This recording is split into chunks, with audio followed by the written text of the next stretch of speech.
redessine nos carrières. Parce que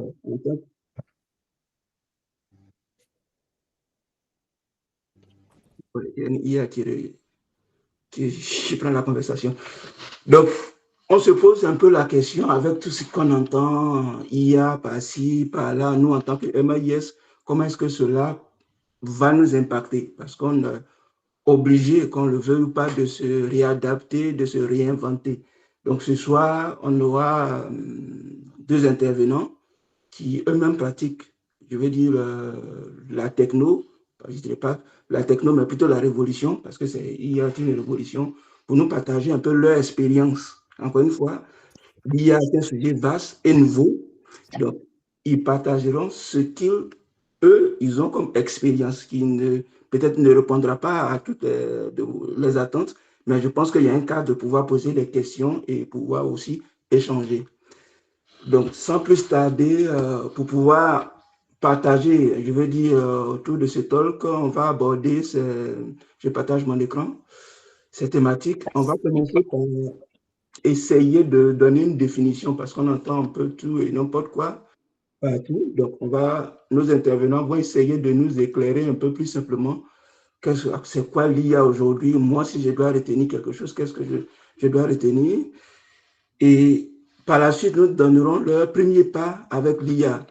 Est-ce que l'IA, c'est avec ChatGPT en 2022 ou 2023, ou c'était bien au-delà? Dans quelles circonstances ils ont embrassé la carrière dans le domaine typiquement de l'IA? Et à la suite, nous donnerons leur retour d'expérience personnelle sur des sujets pratiques qu'ils vont partager avec nous. Et je dirais, in fine, au vu de tout ça, on leur demandera qu'est-ce qu'ils peuvent nous recommander ou nous suggérer en termes de préparation de carrière. Donc, comment se préparer au futur? On est encore au début de l'IA. Qu'est-ce qu'ils nous recommandent? Comment est-ce que celui qui veut se former, comment s'adapter? Quels sont les métiers du domaine? Voilà un peu l'agenda que nous allons parcourir ce soir. Mais bien avant, je vais donner la parole au MG. Donc, peut-être, voilà, il y a certains qui sont MAIS, d'autres pas. Le MG va nous... Tu as la parole pour... Merci beaucoup, Varin. Ça fait toujours un plaisir de se retrouver autour des thèmes qui nous challenge, qui nous emmènent à aller beaucoup plus en profondeur par rapport à tout ce qu'on peut lire, par rapport au STEM prompt. C'est vraiment de l'expérience et c'est un retour de vécu, de ce qu'on a rencontré dans un cadre professionnel. Donc, depuis un moment, la MAS, on essaie de réunir tout le monde autour de ce format de talk pour partager un peu nos expériences. C'est la chance qu'on a d'être MAS. Bah, on tient le monde et un peu partout dans le monde. Donc, on a des expériences assez variées, donc ce qui nous enrichit. Et c'est vraiment un plaisir pour moi et pour mon équipe aussi de toujours organiser ces genres d'événements. Je tiens à remercier les différents speakers, Willy et puis le parrain Basile, et puis aussi au parrain pour la modération, ainsi qu'à tous les invités qui ont pris du temps pour venir écouter. Ça fait vraiment plaisir. Mais sachez que l'association aussi dépend de vous, de tous les membres. Donc, n'hésitez pas à nous soutenir sur les différentes pages, à vous abonner à notre page YouTube et puis sur la page aussi LinkedIn. Et surtout, le plus important, payer aussi vos cotisations parce qu'on en a vraiment besoin pour soutenir l'association. Il y a pas mal d'événements qui arrivent. Donc, ça serait top si tout le monde arrive à gérer ses cotisations. Merci beaucoup et bon talk à tout le monde. Ok, merci au MG pour cette prise de parole. Sans plus tarder, on va présenter nos panélistes, ceux qui vont nous éclairer, nous édifier. Juste un petit truc, dans la présentation, juste en bas, il y a un message qui apparaît là, masqué. Masqué, ouais. Tu peux masquer. Parfait, c'est toi. Je ne sais pas si c'est parti ou pas. Ouais, tu as déplacé, mais c'est pas grave. C'est pas grave. Ouais, mais c'est bon, ouais, on voit plus, c'est Ouais, parfait. ça va. Ok, mais bon, on voit un peu le bas de la présentation. Ok. Donc, merci en tout cas OMG pour cela. Donc, nos panélistes qui vont nous éclairer encore une fois, je disais, ce soir, c'est l'aîné Basile Kona et Lucette. Donc, je vais leur laisser le temps de eux-mêmes se présenter pour qu'on puisse mieux les connaître. Déjà, merci Parrain pour ce talk. Bonjour à tous, désolé. Je suis Basile Conan, consultant data IA et diplômé MAIS 2020.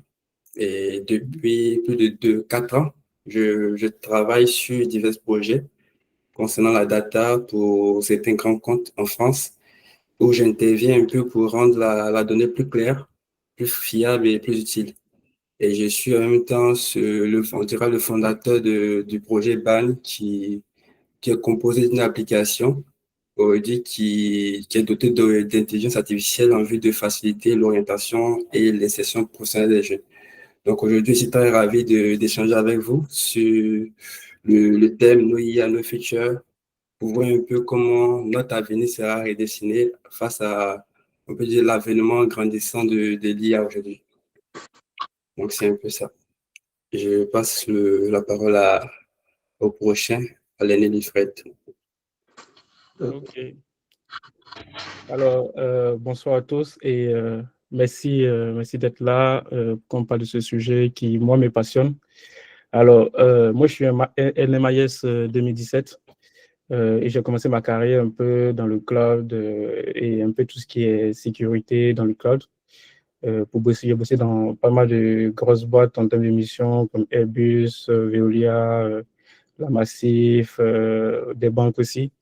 Et aujourd'hui, en fait, j'ai le rôle en fait de lead tech dans une entreprise qui fait partie du top 5 du CAC 40.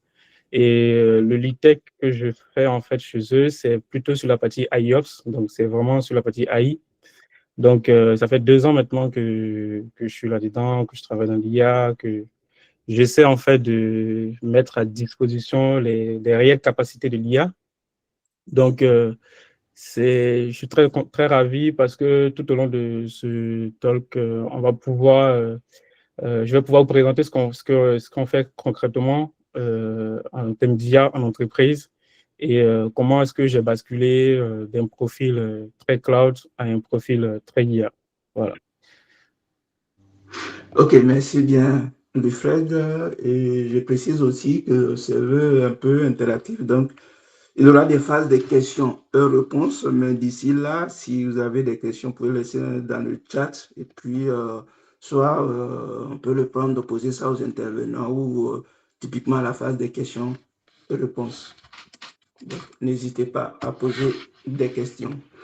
Et donc, bien avant d'aller un peu plus loin, on voudrait bien comprendre un peu ce que c'est que l'IA.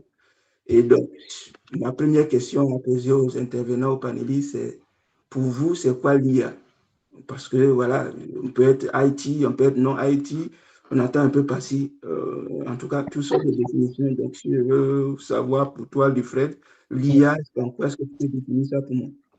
Ok, c'est une très bonne question parce que on a l'impression que l'IA, c'est un mythe tellement que les gens, ils en parlent. Et si on prend la définition qui est sur le slide là, il dit que ouais, l'IA, c'est un ensemble de techniques qui permettent aux machines d'apprendre un peu comme l'humain, donc à raisonner, à percevoir et à agir. Ça reste toujours une définition un peu plus vague. Ce qui serait intéressant, c'est de voir en fait la définition réelle d'un point de vue informatique. D'un point de vue, il y a quelqu'un, il y a un micro. D'un point de vue informatique, c'est que c'est réellement. Alors, avant tout, l'IA, c'est des programmes informatiques. Donc, c'est du code, ok, ce sont des programmes en fait qui vont exceller dans le traitement d'une tâche spécifique grâce à 3 piliers, ok. Le premier pilier, c'est vraiment la reconnaissance des patterns. Donc, on va apprendre en fait à une IA, on va le montrer, on va apprendre en fait à détecter un arbre sur plusieurs millions d'images d'arbres qu'il a déjà vues. En gros, c'est la reconnaissance des patterns. C'est un pattern qu'on va lui donner. C'est aussi l'apprentissage par l'exemple. Voilà. Donc, on lui dit, voilà 1000 photos de chiens, ce qui fait qu'en fait, il pourra désormais anticiper, détecter ce que c'est un chien. Et le dernier pattern, en fait, c'est un peu cette capacité-là de pouvoir fournir des précisions ou on va dire des statistiques un peu sophistiquées. Voilà.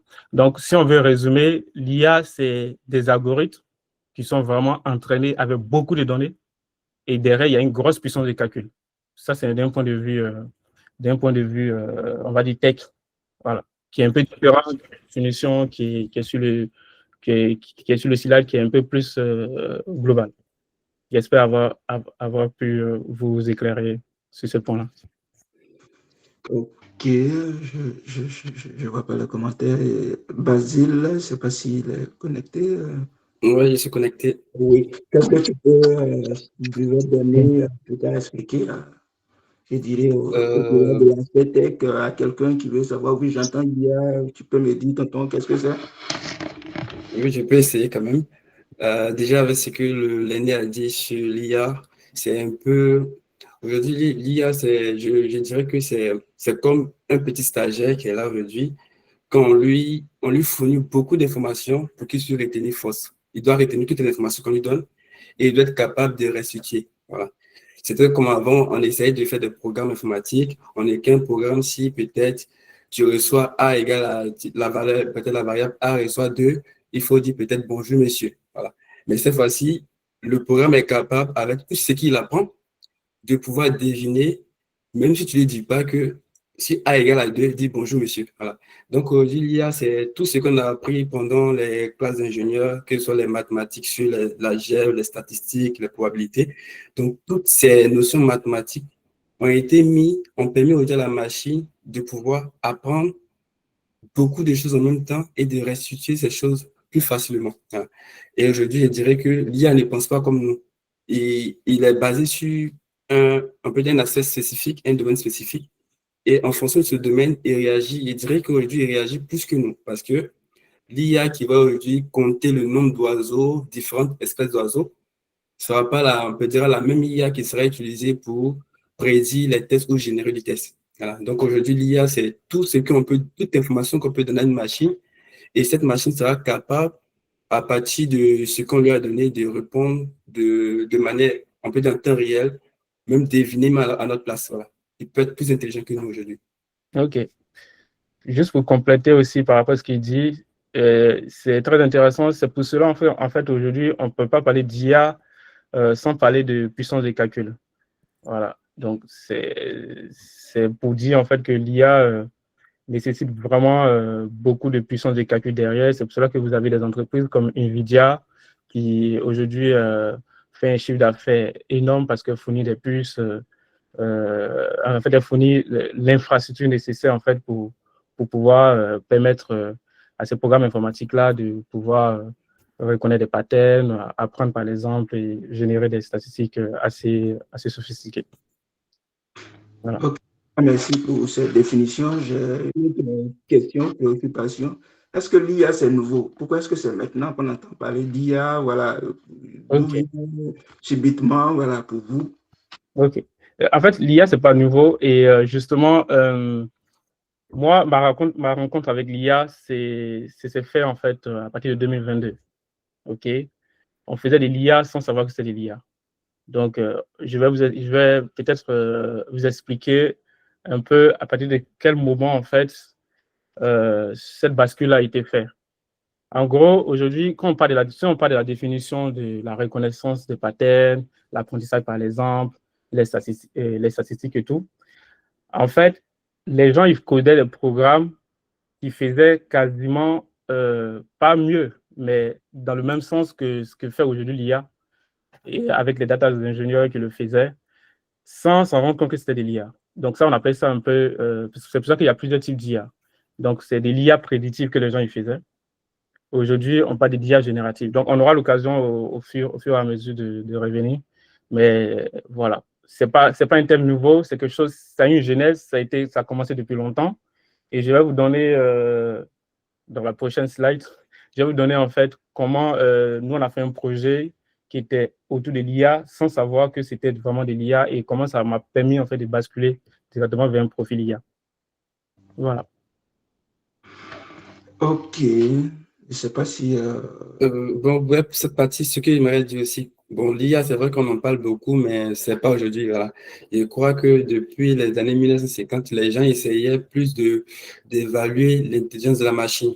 Et à force de faire l'évaluation, ils ont compris qu'on pourrait permettre à la machine de pouvoir raisonner comme nous, de pouvoir apprendre et de pouvoir restituer d'une autre manière. Donc, c'est pour cela qu'à partir de 1950 jusqu'à aujourd'hui, on peut dire en 2022 que l'IA générative est arrivée. Mais avant ça, les gens essayaient quand même avec des petits éléments de pouvoir tester comment une machine répondait en fonction de ce on lui donnait comme information. Donc, c'est un peu ça. Ok. Juste une dernière question sur ce point. Quand on regarde un peu de près l'IA, les algorithmes qui sont derrière, on se rend compte que dans la majorité, c'est pas nouveau. Donc, d'où vient, bon, on entend souvent que c'est un peu la puissance des calculs, comme le frère l'a dit, mais aussi il y a plus de données. Est-ce que c'est ce qui justifie un peu aujourd'hui l'émergence de l'IA, vu que voilà, les algorithmes, Random Forest, en tout cas, il y a toute une liste d'algorithmes qui existent depuis longtemps. D'où vient que c'est maintenant qu'on arrive à mettre ça un peu plus en valeur? Ok. Alors, pour répondre à cette question-là, en fait, avant, les gens, en fait, c'est-à-dire, lorsqu'on prend l'évolution d'Internet, l'évolution des réseaux sociaux, l'évolution de tout ce qui est la donnée, en fait, avant l'ère, on va dire 2007, dans la période dans laquelle nous sommes là, il n'y avait pas assez de données. Enfin, il y avait des données, mais la donnée n'était pas aussi accessible. Et les entreprises, en fait, n'avaient pas cette capacité-là de pouvoir exploiter au max les données. Je me rappelle bien de 2010 jusqu'à 2020, on parlait des métiers comme big data, comme data ingénieur et tout. Donc, à partir de ce moment-là, les entreprises, en fait, ont commencé à avoir plus de données pour faire plus d'entraînement. C'est ce qui fait la puissance au jeu de l'IA, en fait. Parce que quand ce ne sont pas de l'IA, comme je l'ai dit, l'IA, c'est des algorithmes qui sont entraînés avec une quantité énorme de données sur une puissance de calcul. Donc, la première chose, c'est qu'on a eu cette quantité de données. Et la deuxième chose, c'est qu'avec le cloud computing, tout ce qui est data center et tout, ça favorisait en fait la capacité d'avoir la puissance nécessaire pour pouvoir entraîner ces programmes-là avec la grande quantité de données. D'où le fait que il y en a cette explosion-là maintenant de l'IA. Et même pour terminer, pour ceux qui ont suivi un peu après l'élection de Donald Trump, les grands leaders de la tech, en fait, lui avaient demandé s'ils pouvaient, en fait, signer un décret pour les autoriser à entraîner, en fait, des programmes informatiques avec des données qu'on appelle copyright. Donc, il y a des données, en fait, qui ne sont pas autorisées à être utilisées dans des programmes. Et lui, il avait cette capacité-là, en fait, de pouvoir lever, en fait, ce blocus-là afin de rendre les IA encore plus puissants. Voilà. Donc, le cloud, l'avènement des data centers et le fait qu'on génère plus de données qu'avant ont permis en fait de pouvoir de permettre l'explosion en fait de l'IA. Okay. Ouais. Et ma question suivante, c'est un peu un des thèmes qu'on attend aujourd'hui, le LLM. C'est quoi le LLM pour vous? Bon, pour le LLM, je dirais aujourd'hui que c'est une grande partie aussi, on dirait une petite partie, une grande partie de l'intelligence artificielle, parce qu'en fait, l'intelligence artificielle, comme on t'a dit que tu es dans l'IT, c'est très vaste, mais dans l'IA aussi, il y a certains sous-domaines qui ont permis aujourd'hui d'avoir, on peut dire, l'existence de LLM. On est passé avant de l'IA complète à à du machine learning, et du machine learning, on est passé après à du deep learning. Et dans le deep learning encore, on est passé à des environnements, à des modèles tels que je pense que vous connaissez les NPL, ce sont des modèles pour le traitement des tests. Et c'est dans ce modèle-là qu'il y a plusieurs petits modèles qui sont sortis et on a pu avoir aujourd'hui celui qui fait beaucoup le buzz, le LLM. Voilà. Il est aujourd'hui capable, aujourd'hui, en fonction de plusieurs tests qu'on lui donne, de pouvoir générer un test, de pouvoir prédire le test qui suit. Voilà. Donc, aujourd'hui, le LLM, c'est juste une partie de l'IA aujourd'hui qui prend beaucoup de données, beaucoup de données de tests et tout, et restitue cela en pensant même, en pouvant être capable de prédire les tests qui suivent, de générer de nouveaux tests et tout, en fonction de ce qu'il a à l'intérieur de lui. Okay. Donc, c'est pourquoi aussi qu'on voit beaucoup le buzz, toujours quand il y a le buzz, on parle beaucoup de LLM et puis on laisse vraiment la source. C'est pourquoi on parle de Gemini, GPT-4, Claude, tout ça. En fait, ils sont juste basés sur le LLM aujourd'hui pour pouvoir générer des tests et même reformater la sortie des réponses de l'IA. Okay. Donc, c'est de retenir, tu dis, on est parti du machine learning, du deep learning, et aujourd'hui, on est au LLM, qui est un peu un sous-ensemble de l'IA de manière plus générale et qui est un peu focus sur ce que tu viens d'énumérer. C'est ça. Si je peux compléter, en fait, la définition même le LLM, il y a le L qui est le large.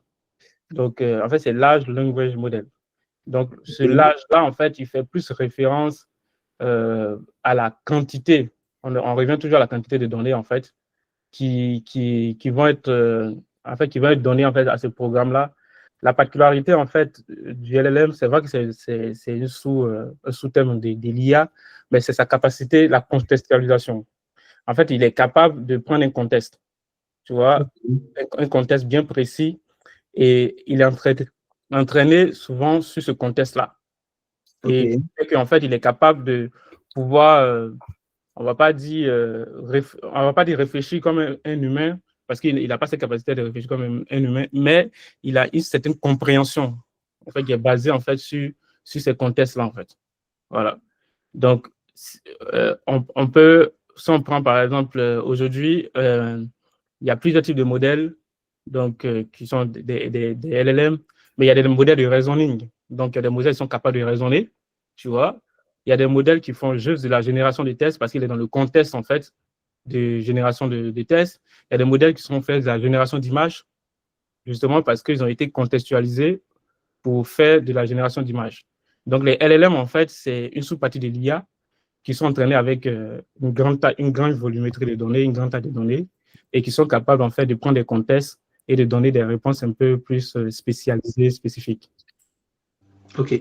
Et si je veux bien savoir, au-delà, on entend beaucoup je pense que le plus connu, en tout cas pour le grand public, c'est ChatGPT, qui est un peu basé sur du GPT. Mais il y a au-delà, il y a d'autres, voilà. Si moi, aujourd'hui, j'ai tout ça, j'entends tout ça, si je dois utiliser l'IA dans ce sens-là, hein, vous me recommanderez quoi et pourquoi? Pourquoi est-ce que c'est différent? Voilà, juste brièvement. Ouais, je vais essayer de répondre et vas-y, tu vas compléter. Justement, si on prend la définition que je viens de dire là, par rapport à la première définition de l'IA que j'ai donnée, programme entraîné avec de la donnée, avec une puissance et tout, et que je prends la définition du LLM, où je n'ai pas de contexte, justement, les IA, en fait, sont utilisés par rapport à ce que tu veux faire.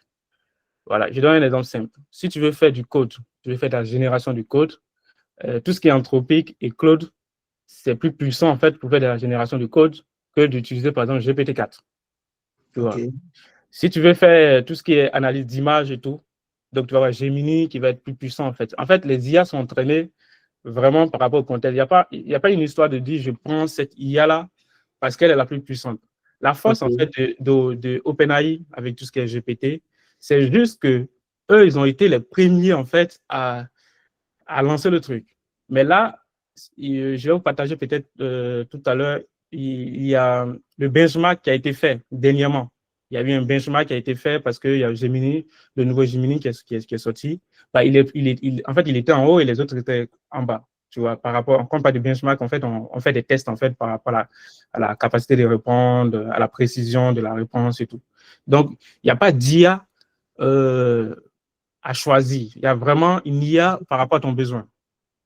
OK. Voilà. Même s'il y a d'autres IA qui sont plus génériques, en fait. Moi, c'est pareil, c'est que j'allais dire, en fait, si tu veux utiliser aujourd'hui les LLM qui sont sortis, ça va vraiment dépendre de ce que tu veux faire. Si tu veux prendre, bon, il y a d'autres qui vont prendre aussi en termes de coût, il y a le coût aussi, tu dois prendre en compte. Il y a le coût, il y a la précision dans les réponses que l'IA donne et je dirais qu'aussi il y a le temps de réponse. Si je vais faire une application un peu rapide, je vais prendre plutôt Claude parce que je pense que Claude, en termes de code, il est le plus puissant que peut-être un GPT-4, GPT-5. Voilà. Mais par contre, si je veux générer des images plus propres, il y a le modèle de Gemini avec Nano Banana qui est capable de te créer des trucs, des trucs formidables, quoi. Donc, du coup, je vais prendre plutôt Gemini pour faire la tâche de génération d'images. Donc, en fait, ça va vraiment dépendre de ton coût, de l'argent que tu vas mettre dedans et aussi de la qualité des réponses que tu veux. Voilà. Mais pour des cas pour les cas, je dirais un cas général, je vais prendre plutôt GPT rapidement pour répondre aux questions. Là. Mais aujourd'hui, est-ce on t'en va avec une convergence parce que avec GPT, par exemple, il peut te générer, peut-être qu'il est plus puissant sur du texte, mais en même temps, tu peux lui demander de générer de l'image parce que la tendance que moi j'observe, c'est avant c'était très spécialisé, mais ils essaient de faire de telle sorte que un seul prompt ou disons un modèle puisse faire beaucoup. Est-ce qu'on t'en parle de ça aujourd'hui? Oui, on essaie de tendre vers ça, mais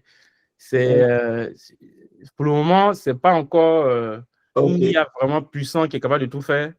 C'est pas encore totalement au point. Voilà. Il va être très spécialisé sur quelque chose. On va essayer de l'entraîner à faire d'autres choses, mais il va pouvoir répondre, mais pas autant qu'une IA qui, lui, a été entraînée spécialement pour faire cette tâche-là. Bien noté, merci bien. Encore une fois, je ne sais pas s'il y a des questions. Je vais partager mon écran là. Je pense que j'avais fait une question de... Il faut que je revienne. Je ne sais pas s'il y a des questions. Ok, je pense qu'il y a quelques questions déjà qu'on pourrait revenir dessus. Ali Ouattara, je veux savoir pour vous, c'est quoi la différence entre un data engineer, un data analyst et un data science? Je ne sais pas si je me retrouve. Oui. Bon, je pense que c'est... Oui, c'est bien ça la question. Oui, ok. Bon. Lequel des trois métiers est indispensable aux autres? C'est vrai que c'est moins data, même s'il y a une conséquence de la data. Ok, bon, je pourrais répondre un peu à ça. Le data engineer, c'est, bon, comme on dirait dans une usine, je reviens ici. L'ingénieur est celui qui pense, qui conçoit la chose. On peut dire, par cette image, les sources de données premières, un fichier Excel, une base de données constitue la matière première. Mais il faut transformer pour que cela soit utilisable, exploitable, ou disons, par exemple, quelqu'un qui veut construire un dashboard, les données qui viennent d'un CRM, d'une application de vente, ne présentent pas la donnée toujours comme il le faut. Donc, l'ingénieur va construire les étapes de transformation, comme dans une usine. Une première étape, on reçoit la matière première, on fait réchauffer jusqu'à ce qu'on ait un produit semi-fini ou fini. Donc, le data engineer joue ce rôle-là. Donc, tout ce qui est développement de la matière première jusqu'à ce qu'il y ait un produit en griffe semi-fini. Le data analyst ira à partir de ce résultat, donc croiser plusieurs données mises dans un data warehouse ou dans un espace en tout cas, va pouvoir analyser le contenu dessus cette base-là pour savoir combien de ventes on a eu et pourquoi est-ce que la vente croît ou décroît. Le data engineer ne va pas rentrer dans le pourquoi. Lui, il a un objectif de pouvoir extraire, transformer et stocker. L'analyse des données du contenu est liée au métier.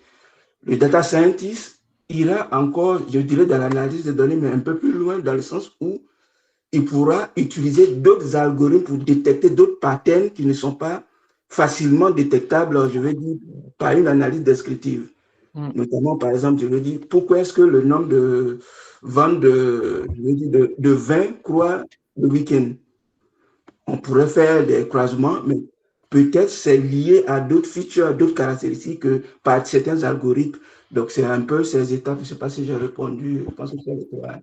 Donc, il n'y a pas un qui est meilleur que l'autre. Chacun joue un peu son rôle dans l'analyse des données. Ok.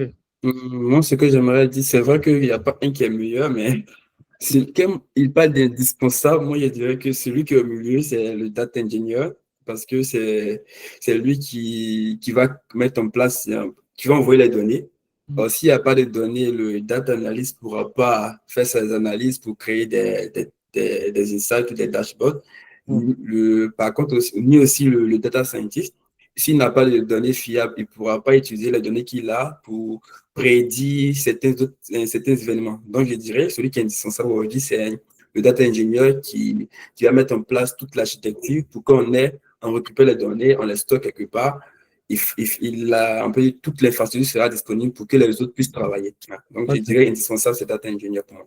Ouais, et moi, juste pour compléter, moi, dans ma squad, je recrute parce qu'il n'y a pas que les gens qui sont très orientés IA. Je recrute que des profils data ingénieur et j'ai un data science.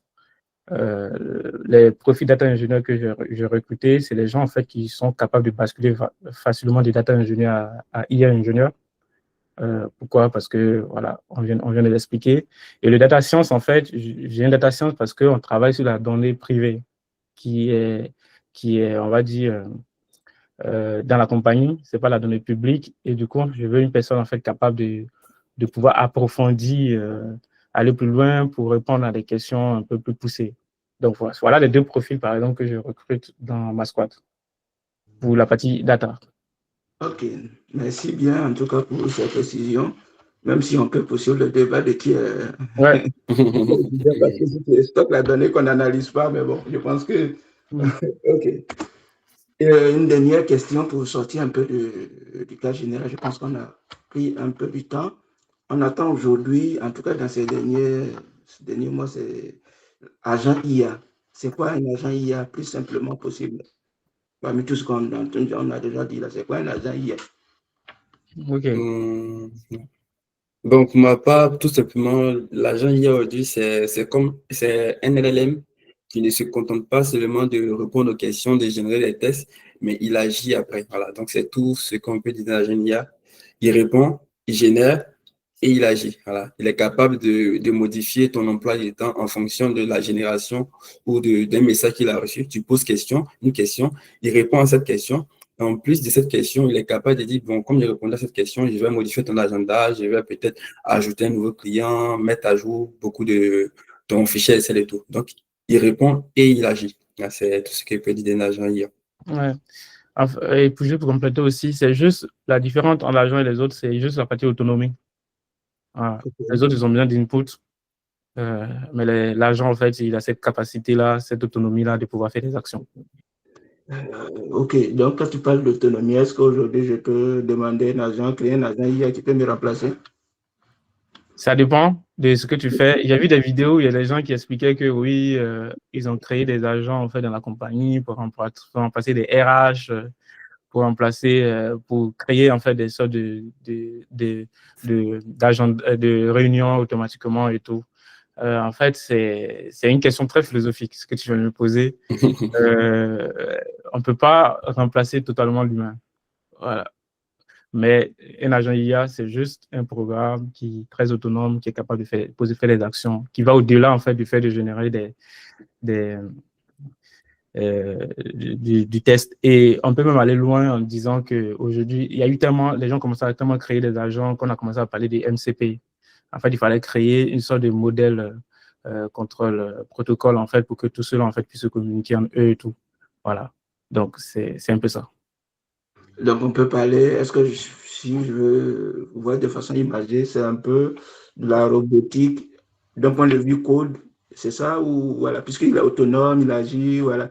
Jusqu'à quel niveau d'autonomie, voilà, aujourd'hui? C'est vrai que ça fait peur, ou ça peut, en tout cas, en fonction de ce qu'on s'est dit, ben, qui contrôle ses actions, s'il est assez autonome, à quel niveau? Bon, c'est vrai que ce n'est pas le sujet aujourd'hui, mais est-ce que ça ne pose pas un problème quelque part? Il y a des paramètres qu'on lui fournit, Okay. quand on le conçoit. Il y a les limitations aussi qu'on conçoit. Et justement, il y a un nouveau métier, donc ça, on va en parler dans la troisième partie du talk, qui est venu avec l'IA, qui est un peu la cyber, mais orienté un peu cadrage, en fait. Donc, on va en parler plus tard. Donc, ça veut dire qu'il peut modifier lui-même ses paramètres demain, hein, parce que tu dis que tu as mis des paramètres qui les limitent lui-même demain. Il y a des films qu'on regarde comme iRobot, par exemple, où les robots, à un moment, ils se sont retournés. Voilà. Mais ça reste encore un peu loin. Ok, d'accord. Merci de me rassurer. Donc voilà, Wilfred, je ne sais pas si tu veux nous expliquer un peu terre à terre, donc cette dernière slide-là, et puis je pense qu'on va aller sur des cas concrets. Ok, bon, je pense qu'on a déjà fait un peu Oui. le parcours, donc on ne va pas trop prendre du temps ici, mais là, on essaie de comparer un humain dans tout son programme, dans son parcours d'apprentissage et une IA, en fait. Donc, quand l'humain, il commence toujours par l'enfance, voilà, tu découvres des objets, des sons, des mots et tout, et d'autres choses, en fait. Donc, tu accumules, en fait, des exemples. Et en parallèle, en fait, pour l'IA, si on se met au même niveau, l'IA, il commence à vraiment, on commence à lui montrer, en fait, on commence à lui aussi injecter de la donnée, tout ça de données, en fait, données brutes, données en forme de test, en termes d'image, en fait. Donc, à ce stade-là, c'est un peu une analogie, ils sont à peu près au même niveau. Et après, pour l'enfant, ensuite, tu commences à aller à l'école, tu as des exercices et des devoirs qu'il faut corriger. Donc, tu apprends, le professeur, il corrige, tu prends des zéros. On a eu des zéros à l'INP, des moins 2 et tout. Pour ceux qui se rappellent, c'est quasiment la même chose aussi pour le modèle, en fait. On va faire de l'apprentissage supervisé. Donc, il va prédire, on va voir si, par exemple, ce que tu as prédit, est-ce que c'est un peu correct, est-ce que c'est bon, c'est quoi le pourcentage et tout. Donc, on va faire ce processus de manière répétitive. Et ensuite, l'enfant, on va pouvoir faire des contrôles ou des interrogations ou des devoirs. Donc, on va l'évaluer sans aide. C'est la même chose pour l'IA. Il y a des phases de test, des phases de... C'est pour ça que souvent, vous voyez des modèles, ils ont mis bêta. Il y a des modèles, on met bêta. Au début même de l'IA, quand les modèles sortaient, on mettait bêta parce qu'ils sont vraiment encore en test et qu'on le met en fait dans le grand bain avec tout ce qu'on a entraîné et on essaie de voir en fait si on lui donne des données qu'il n'a jamais vues, est-ce qu'il est capable avec le contexte, avec le programme capable de répondre sans forcément halluciner. Voilà. Et après, il y a le diplôme, donc pour l'homme, pour l'humain. Donc, il y a le diplôme où on dit, oui, toi, tu es vraiment prêt, tu peux aller en entreprise et tout pour faire la pratique. Et en parallèle, pour l'IA, c'est qu'on certifie le modèle et on déploie le modèle. Donc, c'est pour ça que souvent, vous avez le modèle 4.1 qui sort, 4.5 qui sort. En fait, il y a les versions qui sortent parce qu'on a certifié, il y a les organismes qui certifient cela et tout. Voilà. Et après, pour nous, en tant qu'humains, bah, c'est en entreprise que tu commences à voir qu'en fait, tout ce qu'on a fait à l'INP, c'était rien, quoi. Donc, on commence vraiment à faire de l'apprentissage continu, à découvrir des nouvelles compétences. Et l'IA aussi, c'est comme ça. Pendant que tu lui injectes de la donnée en lui posant des questions, bah, il réapprend, en fait. Donc, de manière continue et devient de plus en plus puissant. Voilà. Ça peut faire le parallèle entre un humain et une IA pour un peu lever le voile sur l'IA, en fait. Ok, merci bien. Je ne sais pas s'il y a des questions, on aura le temps de répondre à la question. Et on parle, comme tu l'avais évoqué tout à l'heure, il y avait plusieurs catégories d'IA. Bon, pour passer, décris un peu rapidement. Ouais. Alors, il y avait plusieurs catégories d'IA. Je ne sais pas si je me rappelle, il y avait le professeur M. Lopo, notre professeur qui était à l'INP, qui nous faisait un cours de logique, logique et prédictive, ce genre de choses, en fait. En gros, on lui disait fais ça, et il répondait. Voilà. C'est quasiment pareil. Il y a l'IA prédictive, en fait, c'est vraiment, on essaie de lui filer quelques paramètres, une certaine manière de penser pour que lui puisse prédire des choses. Donc, il y a ça, il y a l'IA descriptive qui, lui, c'est plus pour analyser. Par exemple, il y a des IA aujourd'hui pour analyser l'image. Donc, il va te dire, ah, l'image que tu m'as donnée, ça, c'est un cercle, ça, c'est pas mal un carré et tout. Donc, ça, c'est vraiment de l'IA descriptive. Et la grande particularité aujourd'hui dont tout le monde en parle, les gens parlent de l'IA générative. Mais les gens ne savent pas qu'en haut, il y a toutes ces deux IA qu'on vient de citer, l'IA générative qui va créer des textes, générer des images, de la musique, voilà, et tout ça. Et après, il y a d'autres types d'IA. Il y a l'IA active, autonome, comme les agents. Voilà. C'est un peu ça. C'est juste pour dire qu'il n'y a pas que l'IA générative dont on entend parler tout le temps. Il y a d'autres IA qui sont peut-être moins, on en parle moins, mais qui existent. Voilà. Merci bien. Peut-être juste pour ajouter, par exemple, en parlant de classification, parfois on voit un peu, en termes de modération des comptes Facebook ou des réseaux sociaux, Généralement, c'est l'IA qui a été entraînée pour reconnaître des images en fonction de ce que tu postes et dire, bon, ça c'est violent ou c'est pas violent, mais généralement, c'est pas un humain qui est derrière. Mais c'est l'IA qui essaie d'analyser le contenu de l'image et classer en fonction de, voilà, de ce qu'il lui a dit de faire ou pas. En tout cas, merci beaucoup pour ça. Juste rapidement, peut-être résumer, je pense que vous avez évoqué, mais quel a été le premier pas de l'IA? Comme tu l'as dit, vous avez dit, en tant qu'informaticien, on sortait de l'INP, je ne pense pas qu'il y avait l'IA. En quel moment vous êtes rentré dans l'IA ou aujourd'hui c'est un peu votre domaine? Ok.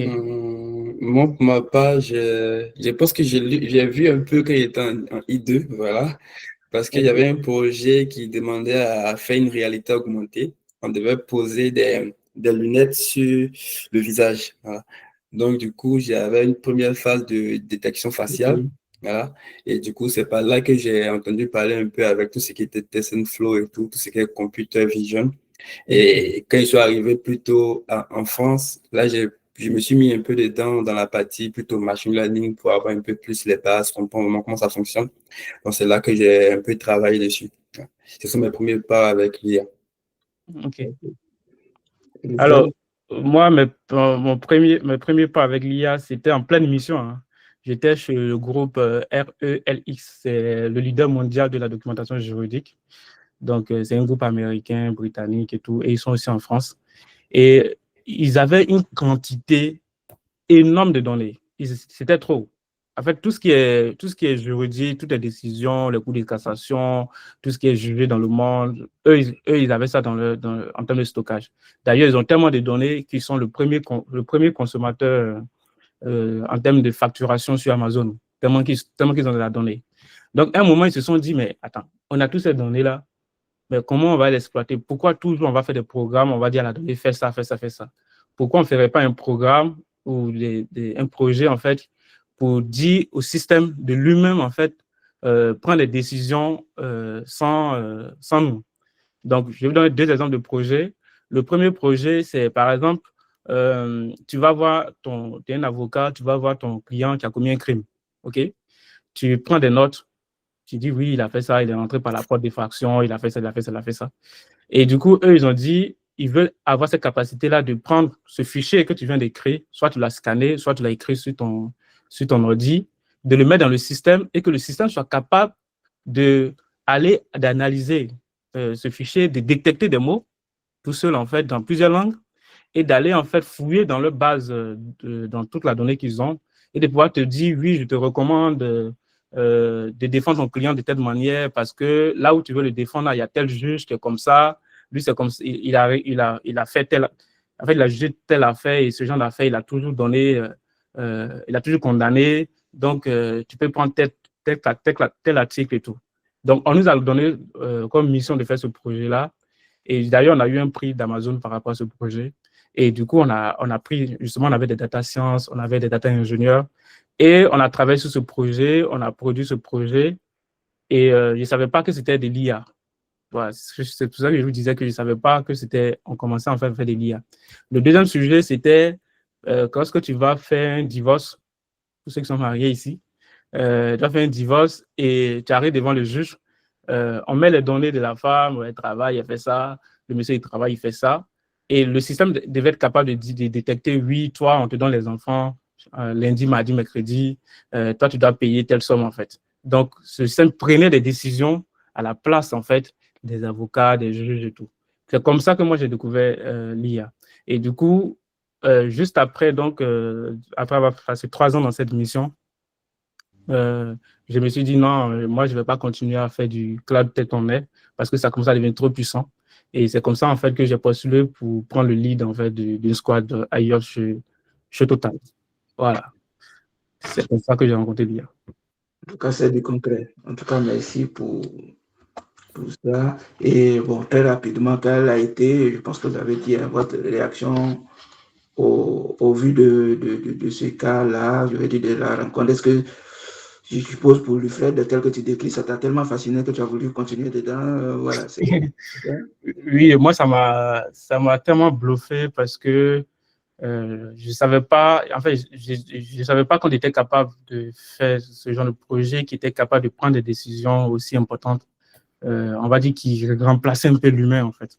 Du coup, moi, ça m'a bluffé, ça m'a fait un peu peur aussi. Donc, c'était pas seulement la partie époustouflée, mais un peu peur. Voilà. Et je suppose que c'est la même chose pour... Oui. Voilà, depuis l'école, tu as été fasciné, tu as voulu faire carrière. C'était tout. Ouais. Voilà, maintenant on a vu un peu en termes de définition, une vue globale, encore une fois c'est générique. Le sujet étant vaste, on a abordé sur certains points, mais on veut des cas concrets de vos réalisations. Si vous êtes dans le domaine, c'est que vous avez touché du doigt. Donc on voudrait bien voir un peu comment est-ce que vous avez mis tout ça en œuvre sur des projets réels, comment est-ce que vous allez nous en parler un peu plus en détail. Donc, sur ce, je voudrais donner la parole à Basile Kona qui a une application ou un site, c'est une application BAN. Oui, c'est ça, c'est BAN, oui. Qui va nous donner un peu la genèse pour comment est-ce que cette application basée sur de l'IA, je précise, a commencé et voilà, quelle est un peu les difficultés, en tout cas tout ce qui tourne autour de ce projet-là. Donc, Ok, déjà, merci pour la présentation de BAN en même temps. En fait, BAN vient d'un constat simple. Moi, comme ça, j'ai choisi l'informatique en dernier choix. Voilà. C'était mon tout dernier choix pour entrer à l'NPHP. Donc, si je n'avais pas pris ça, c'était fini. Donc, j'ai choisi l'informatique. Oh, avant, je voulais faire le pétrole. Voilà. Et par la grâce de Dieu, je dirais que je suis tombé un peu dans le pétrole qui est aujourd'hui la data. Mais au début, j'ai choisi l'informatique comme dernier choix. Donc, voyons un peu cette difficulté aujourd'hui pour les jeunes de pouvoir s'orienter facilement parce qu'il y a il y a un manque de conseillers d'orientation. Souvent, tu es dispersé à plusieurs sites web pour prendre de l'information et tout. C'est un peu tout ça qui m'a aussi au niveau d'Abidjan, comme tout est concentré. Si tu n'es pas à Abidjan, tu ne peux pas avoir un conseil d'orientation ou tu peux pas suivre facilement les salons si tu n'as pas les moyens. Donc, l'idée est venue de mettre en place une application comme un coach IA qui sera capable de pouvoir répondre en temps réel aux questions que ces jeunes-là pourront poser. Voilà. Et c'est par ce constat que l'idée est venue de créer BAN. En plus, il y avait aussi le LLM qui était entré un peu sur le marché et j'ai vu que ça pouvait générer aussi des tests. Donc, j'ai couplé un peu LLM et puis le constat qu'il y avait sur l'orientation pour créer ce qu'on appelle BAN aujourd'hui. Dans la première version c'est juste aujourd'hui actuellement un conseiller IA qui a pas, qui prend un contexte spécifique, voilà, qui prend un contexte spécifique sur tout ce qui concerne l'orientation et l'insertion professionnelle. Et en fonction de cela aussi, avec cela aussi, il y a des parties un peu séparées où on essaie de centraliser toutes les informations, que ce soit les bourses, les concours et même aussi les emplois. On essaie de centraliser toutes ces informations sur la plateforme. Et c'est aujourd'hui un peu dit ce que BAN fait. Et on peut dire dans l'avenir, nous voulons vraiment, voilà, voilà, c'est vrai ce qui passe. On a un conseiller qui a pas. Du coup, si tu lui poses des questions sur tout, il va pas te répondre parce qu'il est plus sur la partie orientation et saison professionnelle. Donc, en fonction du contexte que je lui avais donné, il répondait un peu aux questions des étudiants. Donc, pour cette présentation, Wilfred. Alors, moi, je vais plutôt parler des cas concrets en entreprise. Voilà, en entreprise, qu'est-ce qu'on fait en termes d'IA?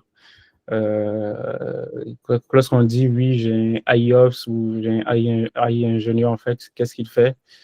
Donc, je vais prendre deux projets sur lesquels je travaille et je vais essayer de vous présenter le rôle, en fait, que joue un AI ingénieur. Et je vais commencer par la partie LLM Hub. OK. Alors, en entreprise, la plupart des entreprises ont commencé, c'est un peu comme le cloud. Ils ont commencé à mettre la main dans l'IA. Et l'idée pour eux, en fait, c'est de pouvoir construire des hubs, en fait, qui vont pouvoir être utilisés par tout le monde. OK? Donc, aujourd'hui, je prends une boîte comme Total Energy qui a plusieurs activités, qui a plusieurs projets. Donc, cette boîte-là se demande comment on fait pour que si quelqu'un a un projet, il puisse pouvoir intégrer l'IA dans son projet sans forcément dépasser les bornes. Voilà, je vais expliquer pourquoi on parle de dépasser les bornes. Parce que l'IA aujourd'hui, quand tu poses des questions, tes données, en fait, quand tu prends par exemple GPT, tu poses des questions, tes données, en fait, vont chez OpenAI, tu vois. Et pour des grosses boîtes comme ça, en fait, on ne veut pas que la donnée sorte. On veut être capable de pouvoir utiliser des modèles internes et des modèles aussi externes, mais sans forcément que la donnée sorte. On ne veut même pas pouvoir utiliser, par exemple, le chat GPT public, mais on veut pouvoir utiliser un chat GPT créé par l'entreprise qui a à peu près les mêmes fonctionnalités que le chat GPT qu'on connaît, mais qui répond sur les données, sur l'information interne. Donc, le LLM Hub, en fait, c'est ce type de projet-là pour lequel nous avons été mandatés. C'est vraiment de créer une sorte de hub qui va contenir, en fait, justement des API, tu vois, des API qui vont pouvoir être facilement intégrables dans des projets d'IA et de pouvoir aussi derrière suivre ce que les gens font, voir le coût de tout ça, en fait, et voir comment les gens l'utilisent, pouvoir réentraîner des modèles et tout.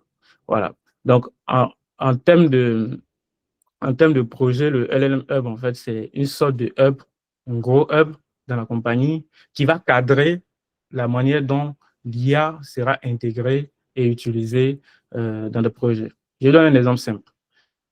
Il y a un projet où, avant, on sait que la plus grosse cause de problèmes sur on va dire les forages pétroliers, c'est vraiment la corrosion. C'est-à-dire qu'il y a la corrosion sur les machines, sur les tuyaux, ça peut créer des incidents, où ça peut prendre feu en fait. Et du coup, ça permet ça génère en fait des explosions, des problèmes. Okay? Donc, les gens vont venir nous voir pour dire, ah oui, nous, on aimerait avoir un projet qui nous permet d'analyser en temps réel et de pouvoir détecter en fait les corrosions sur les différents tuyaux. Donc, nous, on va mettre en place en fait sous forme d'API en fait des modèles qui vont se baser sur des données, donc tout l'historique en fait de la boîte, et on va l'entraîner avec des images, des catastrophes, tout ce qui est et même avec la compétence en fait d'un gars qui est très fort en détection d'images. Et ce qui va faire que eux, on va déployer sur des robots, donc sur des machines en fait, des robots sous-marins, qui vont eux passer leur temps en fait à descendre, à remonter, à descendre, à remonter, et en fait, de manière instantanée, lorsqu'il prend une photo, il arrive à analyser lui-même et à détecter pour dire que oui, là, attention, il peut y avoir de la corrosion dans quelques jours. Si vous ne corrigez pas ça, ça peut mettre en danger en fait le pipeline pétrolier. Donc ça, c'est par exemple un projet. Un deuxième projet, par exemple, c'est on veut faire du forage, mais on a fait des études géosismiques, on a étudié avec des gars qui sont très bons en analyse des terrains et tout, mais ça n'empêche pas que pendant qu'on fait le forage, on puisse tomber sur, on va dire, un gros caillou qui va nous permettre, en fait, qui va faire qu'on sera obligé de dévier ou de changer, en fait, la monnaie de forêt. OK, ça coûte des millions d'euros, par exemple, à la compagnie. Donc, nous, en tant que Squad IOS, en fait, on va créer une sorte de projet, donc dans le LLM Hub, en fait, qui va être capable de pouvoir remplacer ou peut-être aider des gens qui font de la recherche géosismique et tout, pour pouvoir détecter que, là, par rapport à l'historique, par rapport à la teneur, par rapport à comment les données qui sont renseignées, si vous forez là, vous avez plus de chances, en fait, de croiser, en fait, un caillou et tout. Donc, ça, c'est un peu ce type de projet sur lequel on travaille. Et donc, il y a plein de projets comme ça. Et le deuxième projet, c'est un peu l'iCockpit. Parce que tout le monde a commencé à faire du LLM, tout le monde fait du LLM, chacun fait ce qu'il veut. Donc, l'iCockpit, en fait, c'est être capable d'aller récupérer toutes les métriques de tout ce qui est fait en termes de LLM et d'IA dans la compagnie et de dire, oui, que votre IA là, que vous utilisez pour faire ça, ça va bientôt, en fait, créer des problèmes parce qu'il ne répond plus bien, parce qu'il n'est pas très, très en forme en tout, tu vois, ou bien il commence à halluciner. Donc ça, c'est un exemple de deux projets qu'un MIS converti un peu dans l'IA travaille sur la compagnie. Donc, d'un point de vue technique, c'est quoi? Technique, c'est quoi? Faut être à l'aise avec tout ce qu'on appelle RAG. Donc, il a beaucoup parlé des RAG, mais peut-être que les gens n'ont pas se demandent c'est quoi le RAG, en fait. C'est une sorte on va dire, des systèmes, en fait, qui permet aussi de pouvoir injecter de la donnée, de pouvoir la découper. Par exemple, si vous donnez un gros test, vous voulez donner un gros test à votre modèle, bah, votre modèle, par exemple, il ne sera pas capable de prendre tout le gros test, en fait, un fichier de 300 pages. Donc, on va faire ce qu'on appelle de l'embedding. Donc, le l'embedding, c'est quoi? On va commencer à découper ce gros fichier-là de 200 pages en petits paragraphes qu'on va taguer pour que, en fait, l'IA, en fait, puisse être capable de pouvoir, on va dire, répondre facilement par morceau, en fait, et vous donner des sources. Donc, c'est un peu ça. Donc, nous, on va concevoir des RAG, on va concevoir des modèles, on va faire ce qu'on appelle des API qui ne sont pas consommables de manière classique comme des API qu'on consomme, parce que quand on consomme un API qui est lié à l'IA, il y a des données comme la température à mettre, des données un peu comme le type de modèle à choisir, la completion et tout. Voilà. Donc, techniquement, c'est un peu ça. C'est vraiment le métier de DevOps avant, mais qui va vraiment être bien spécifique à tout ce qui est IA, à tout ce qui est coût de consommation et tout. Et pour terminer, il y a aussi l'aspect coût. Voilà, l'aspect coût, parce qu'aujourd'hui, quand vous faites un projet classique, vous facturez ça plus facilement aux gens parce que vous facturez le serveur, vous facturez les consommations réseau et tout. Avec l'IA, c'est différent, on parle de tokens, tu vois. Donc, on parle de tokens de consommation. Par exemple, je lui ai demandé de me répondre, j'ai consommé peut-être 1 million de tokens. Donc, il va falloir en fait faire ce calcul-là pour savoir le 1 million de tokens, comment on peut refacturer et tout. Donc, c'est ce métier-là que nous faisons en termes d'IA dans la compagnie. Et on a mis aussi en place un ChatGPT privé qui n'est pas vraiment un ChatGPT qu'on connaît, mais on a conçu en fait justement une application qui est capable en fait de pouvoir faire la comparaison de modèles et tout. Je ne vais pas vous montrer là, mais il fait la comparaison de modèles, il génère du test, il fait tout ce qu'il faut en fait. Voilà, en se basant sur la documentation de la compagnie.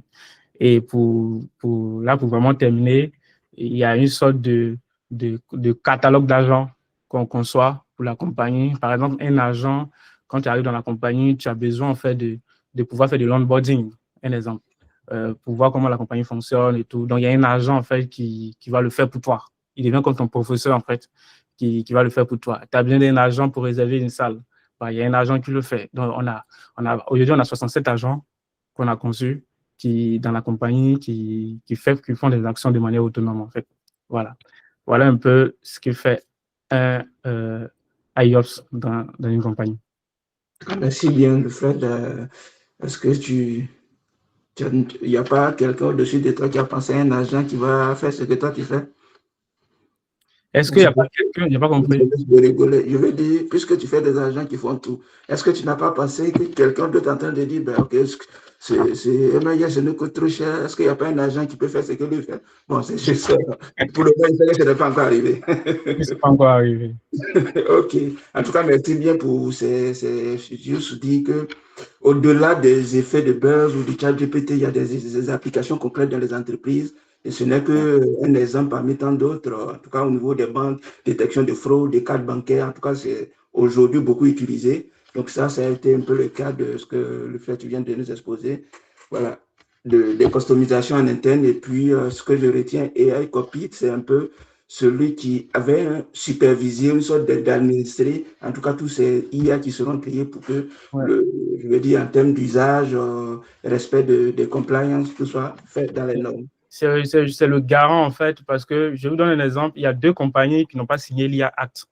Donc, pour ceux qui savent, l'IA Act, en fait, c'est une sorte de fichier qu'on signe pour dire que oui, notre IA, en fait, va pas faire, voilà, il va pas faire de bêtises.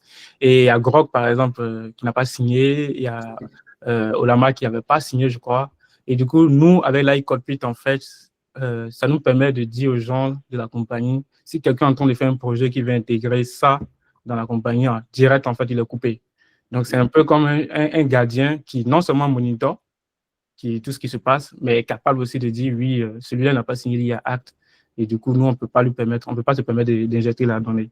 Et ça, c'est un besoin qui va commencer à arriver, c'est un métier qui va commencer à arriver de plus en plus. En tout cas, merci bien. Je pense qu'on a explosé le temps. Là, bon, très rapidement, au-delà de ça, on a entendu tout ça. Bon, moi, en tant qu'ingénieur MAIS aujourd'hui, quel est le monde qui m'est réservé demain? Est-ce que, voilà, au vu de ce que vous avez côtoyé, vous avez pratiqué, de ce qu'on a vu, voilà, comment je me prépare pour l'avenir? Est-ce que je dois aller rapidement aller au champ parce que c'est déjà trop tard, je vais adapter. Donc, Basile. Pour ma part, je crois qu'il doit faire des menaces, non, c'est ça? Ah oui, je peux okay. Donc, Wilfred, voilà, tu veux c'est ça. Il n'y a pas de problème. Quelles sont les opportunités qui se présentent? Voilà, je pense qu'on va résumer, vu que le temps est un peu parti. Ouais. Quelles sont les véritables opportunités pour un MAIS aujourd'hui? Et puis, je pense que, Basile, tu verras un peu les menaces, vu que le monde évolue, ça change, ça s'adapte. Comment est-ce que c'est celui qui ne s'adaptera pas? On pense qu'on va aborder sur cet angle-là pour gagner en temps. Bah, moi, pour vous dire, en fait, l'IA, qu'on le veuille ou pas, ça va s'imposer à nous. Voilà, ça va s'imposer à nous. Pourquoi? Parce que politiquement, les gens investissent des milliards. Donc là, il y a par exemple dernièrement l'Arabie Saoudite qui a investi des milliards. Il y a Jeff Bezos qui vient de investir 6,2 milliards pour créer une entreprise qui ne va même pas développer des modèles, mais qui va créer des métiers autour de l'IA. Donc, l'IA, en fait, c'est une opportunité, c'est en train de créer un gros changement et les grosses entreprises et même les startups, en fait, commencent à l'intégrer et tout. Donc, on ne peut pas dire que, ouais, il y a l'IA et on va rester là comme ça. Comment on se prépare? Moi, pour ma part, ce que j'ai fait, c'est que, comme j'entendais parler de d'IA et que j'avais commencé à pratiquer en entreprise, mais je ne savais pas, en termes de métier, ce que les gens faisaient, j'ai assisté à ce qu'on appelle des IOP Summit. Donc, j'ai assisté à ça en juillet passé. Voilà. Et donc, voilà, il y a le lien qui est là. Où il y avait des speakers. Pendant les speakers, en fait, c'est des gars qui... Là, c'était écrit sur les speakers, en fait. Speakers devant toi. Où il y avait des speakers, en fait, qui sont dans le métier, qui ont commencé à faire des l'IA. Il y avait des gars de JP Morgan, des gens du gouvernement américain et tout. Et ces personnes, en fait, nous ont donné, en fait, une idée des métiers, comment les métiers se réinventent en entreprise, des nouveaux métiers qui ressortent et tout. Et comment on peut se former à travers des cours qu'on prend, voilà. Donc, en tant qu'MAIS, si on veut vraiment se préparer au futur de l'IA, c'est la formation. Mais ce n'est pas seulement la formation, il faut aussi aller écouter les gens qui sont dans le domaine pour comprendre les nouveaux métiers qui émergent et comment les gens se réorientent. Moi, mon exemple à moi, c'est que moi, j'étais DevSecOps Cloud. Et là, aujourd'hui, je suis IOPS. Donc, j'ai basculé, en fait, un peu parce que en assistant justement à ce genre de conférences, tu découvres qu'il y a des nouveaux métiers qui sont en train d'émerger. Donc, l'IA, ce n'est pas une menace pour nous. Dans notre quotidien, l'IA, c'est une sorte d'assistant. Voilà. Aujourd'hui, je vous donne un exemple simple. Nous, on recrute des développeurs chez nous, mais ces développeurs, en fait, soit on veut qu'ils soient au préalable, connaissent un peu l'IA, ou soit on veut qu'ils soient capables d'utiliser des outils IA. Okay. Voilà. Et quand ces développeurs arrivent chez nous, on a mis en place ce qu'on appelle des outils, comme par exemple KiloCode, je vous partage ça, KiloCode. Donc, c'est un outil, en fait, qui va permettre de pouvoir vraiment, il ne va pas faire que de la génération de code. Lui, en fait, ce qu'il va faire, il va générer même des fichiers, en fait, construire l'élaboration de ton projet, t'aider, en fait, à pouvoir tu peux la télécharger sur VS Code. Donc, donc, nous, on a développé la partie privée pour que les gens, en fait, puissent l'utiliser comme étant une assistante. Donc, ce n'est pas vraiment une menace, mais il faut juste dire que les métiers sont en train de se réinventer. Il y a des nouveaux métiers qui apparaissent, comme par exemple, comme j'avais dit, dans la partie cyber, Avant, on avait des ingénieurs cyber qui, eux, en fait, supervisaient un peu ce qui se passe dans la compagnie et remontaient des alertes. Aujourd'hui, on est en train de partir vers des gens qui ont un peu l'aspect juridique, en fait, donc qui sont capables, en fait, de pouvoir organiser l'information sur les limites de l'IA, sur les dangers de l'IA et de pouvoir créer un cadre, en fait, dans la compagnie pour pouvoir éviter que les gens tombent dans des pièges. Donc, il y a plein de nouveaux métiers qui émergent, il y a des métiers qui se réinventent. Le compte, c'est de croire que rien ne va se passer et de ne pas se former. Voilà. Pour moi, je pense qu'il faut se former et il faut beaucoup assister à des conférences. Il y a plusieurs conférences, en fait, qui se déroulent. Voilà. Donc, l'IA, c'est une opportunité.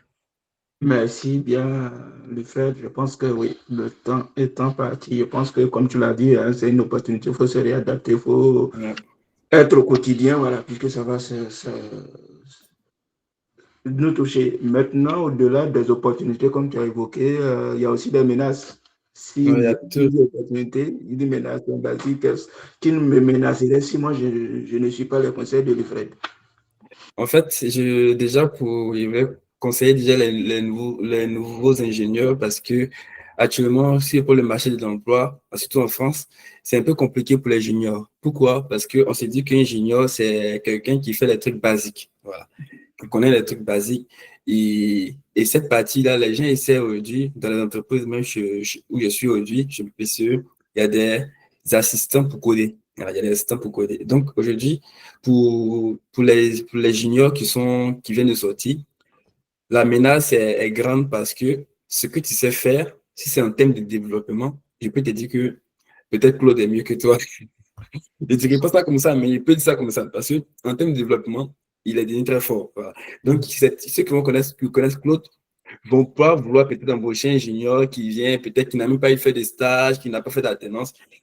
Ils vont dire, bon, on va passer directement à un senior. Pourquoi un senior? Parce que le senior sera aujourd'hui capable de voir les erreurs dans un code que Claude peut produire, est capable de dire à Claude, ici tu as fait ça, mais ne fais pas ça parce que ça ne résout pas le problème. Voilà. Donc, je pense que pour aujourd'hui, le maïs, il doit être plus curieux de savoir que s'il est dans le domaine du développement, il doit apprendre, pas peut-être apprendre à coder seulement, mais apprendre à comprendre et à pouvoir être capable de justifier que ce que l'IA a fait, c'est pas comme ça. Voilà.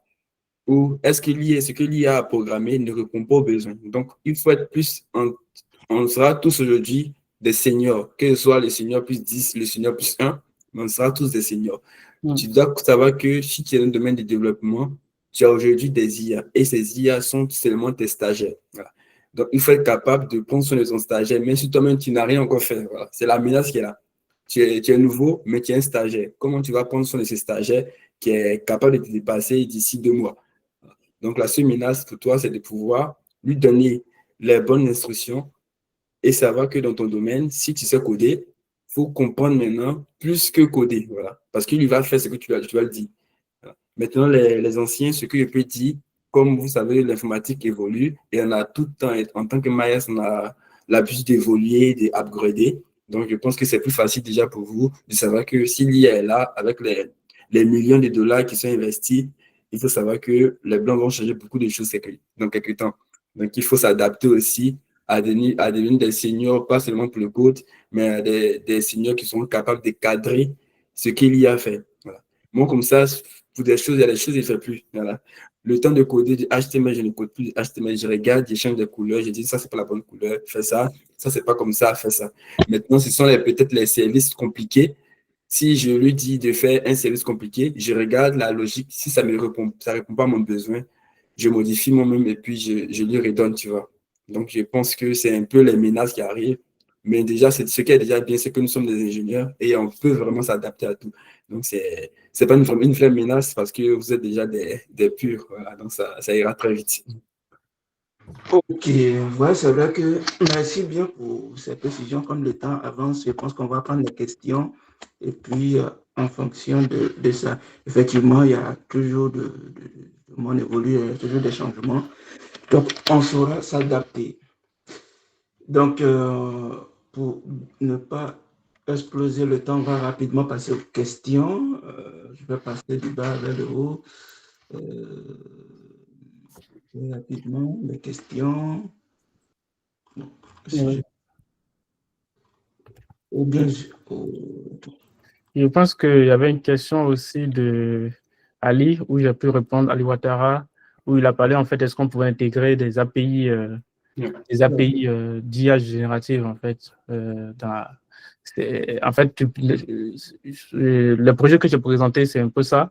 Il y a des API externes qu'on utilise, mais tu ne l'intègres pas directement comme ça, en fait. Tu l'héberges soit dans le cloud et tu peux en fait le fine-tuner ou le rentraîner avec toi-même tes propres données. Okay. Et mettre à disposition en fait tout le système d'authentification pour consommer ces API-là. Donc oui, c'est possible. Une des questions, c'est... je pense que la main. J'arrive, Léandre, tout à l'heure. Très rapidement, il est demandé, est-ce qu'on peut dire qu'il aura forcément une diminution d'effectifs? Il y a, je sais, Ange qui demande... la conclusion naturelle de ce qu'on vient de dire là, c'est qu'il y aura une diminution d'effectifs. Oui, c'est ça. Donc, c'est déjà une menace. Oui, il y a des métiers, comme je dis, par exemple, nous, on a conçu 67 agents. On a même un agent qui permet le recrutement. En gros, il est capable d'écrire l'offre, ok? Et quand tu lui passes en fait ton CV, il est capable de faire le travail que les RH faisaient. Le premier travail de tri, tu vois. Donc, déjà, ça fait que les RH, on va prendre moins des RH parce qu'on a des agents qui vont faire un travail préalable et qui vont proposer. Ok, donc voilà, on est tous d'accord qu'on se réinvente, se réadapte parce que quoi qu'on veut. Maintenant, je ne sais pas comment est-ce que je peux donner la parole à Léandre, Kofi. Comment est-ce que Google là, c'est pas. Parrain, si tu veux, je peux t'aider là-dessus. Le parrain Léandre, si vous voulez lui donner la parole, c'est ça, il peut poser directement sa question. Il ouvre son micro et il pose sa question. Ok, voilà, qui pose sa question. Ouais, et puis après, je vais répondre, enfin, lire les questions qui sont dans le chat et puis vous allez répondre en fonction. Okay, merci. Hello, bonjour à tous. Je vais aller vite, je sens que le temps est écoulé. Énorme merci à tous les participants, c'est très instructif. Ma question est relative au modèle économique. Voyez-vous, les entreprises se transforment et actuellement, on doit motiver les projets liés à l'IA. Par exemple, moi, je veux faire ouvrir... moi, je suis dans le milieu des paiements. Je veux bien ouvrir on va dire, une partie pour tout ce qui est IA, mais j'avoue que jusqu'à présent, il m'est assez difficile de pouvoir chiffrer tout ce qui est retour sur investissement. Donc, j'aimerais bien comprendre comment est-ce que, justement, celui qui a déjà fait, comment est-ce que vous motivez aujourd'hui les lignes budgétaires liées à l'investissement dans l'IA? C'est une question très intéressante. Je ne sais pas si je peux commencer à répondre. Oui, tu peux commencer. Il a déjà l'argent, mais bon, comment est-ce que tu arrives à les motiver? Ouais. En fait, les providers d'IA, les providers, genre les gros providers, ont signé, par exemple, OpenAI, ils ont signé un partenariat avec Microsoft. OK? Donc, parce qu'ils savent qu'en fait, on ne peut pas se permettre de pouvoir aller taper directement le différents serveurs. Donc, ils ont signé des partenariats avec Microsoft et ces entreprises-là, en fait, ils font des offres entreprises. OK? Il y a ce qu'on appelle des GPU et tout. Voilà, ils font des offres entreprises pour que, en fait, vous testez. Il y a une première phase de test. En gros, ils vont vous permettre, en fait, de pouvoir faire des tests, en fait, en utilisant leur modèle, leur IA, et voir, en fait, et ils vont pouvoir vous aider aussi à pouvoir faire ce calcul-là de comparer par rapport à la productivité, par rapport à ce que vous voulez faire, en fait, combien ça vous a généré. Nous, par exemple, on donne un exemple simple. Je viens de parler de l'histoire du pétrole, de la capacité, en fait, d'aller faire d'analyse de forage, OK, de faire la détection et tout. Avant, pour faire ce genre de projet, on est tous d'accord qu'il faut prendre des gens, des millions d'euros et tout, tu vois, pour pouvoir faire des études qui durent dans le temps, qui prennent beaucoup de temps et qui souvent même les gens se trompent. OK. Donc, enfin, bref. Donc, nous, on va être capable, en fait, d'aller motiver, les gens vont être capables d'aller motiver, en fait, tout ce qui est CTO et le board, en fait, leur dit que oui, ce projet-là, on va le faire, ça va nous coûter moins cher que, par exemple, prendre des gens, OK? Et on va le faire plus rapidement et on va pouvoir le réutiliser à long terme. Donc, il y a ce type de stratégie-là qui consiste à dire que les providers, ils ont déjà des offres pour les entreprises qui leur permettent en fait de pouvoir faire une première phase d'intégration, de test et tout. Et si ce n'est pas bon, si ça ne vous convient pas, vous pouvez vous retirer. Tous les providers le font. Amazon, par exemple, ils le font via ce qu'on appelle Bedrock. Ils ont des offres en fait par rapport à ça et qui permet en fait de pouvoir faire ce type de test-là. Donc, je pense que comme l'IA, c'est quelque chose de nouveau que les gens ont souvent peur, partir en fait de cette approche-là, dit à ceux qui décident en fait qu'il y a cette capacité-là d'aller voir le provider, de tester des choses avec des coûts bien limités et de faire cette comparaison-là pour voir par rapport à si vous avez fait avec sans l'IA, combien ça allait coûter en fait. C'est ce qui peut motiver les gens. Et nous, c'est ce qui a motivé en général les gens dans la compagnie parce qu'ils se sont rendus compte qu'ils gagnaient en temps, en productivité et ça leur permettait de faire d'énormément d'économies. Et derrière, il y avait le support au cas où il y avait un problème. Voilà. Est-ce que j'ai pu répondre, René? Bon, du coup, Merci beaucoup. là, c'est déjà bon alors. Sinon, moi, je voulais dire qu'en fait, c'est toujours un thème de coût parce que si tu prends aujourd'hui une tâche qui fait 2 heures de temps, qu'avec l'IA, on est capable de faire cette tâche complexe en 10 minutes, tu vois que peut-être on a gagné 1h50 minutes, 1h50 minutes en termes de temps. Est-ce que temps, si on veut le chiffrer peut-être pour une heure qui fait peut-être 100 euros, 200 euros, quelqu'un dans l'année, on peut savoir que l'entreprise a pu économiser peut-être des millions de dollars. Voilà. Donc, en fait, c'est ce coût-là qu'on peut vraiment chiffrer avec l'utilisation de l'IA. Si l'IA résout un problème complexe, les gens vont payer pour réduire ce temps ou gagner en termes de productivité ou en termes de temps, soit productivité temps. Voilà.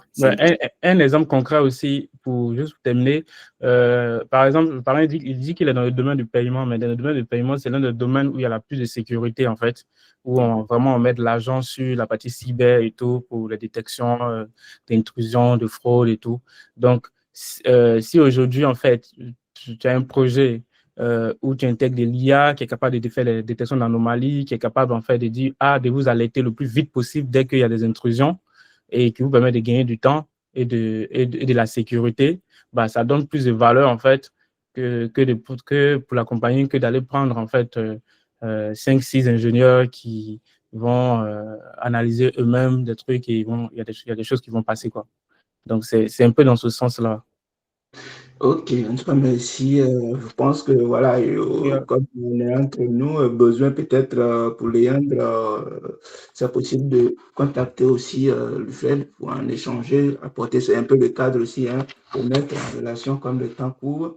Je peux poser la question du chat si tu veux, parrain. Oui. Il y a le parrain Medoun Doudou Togora qui demande si vous deviez concevoir une IA souveraine africaine, quel choix technologique feriez-vous en premier?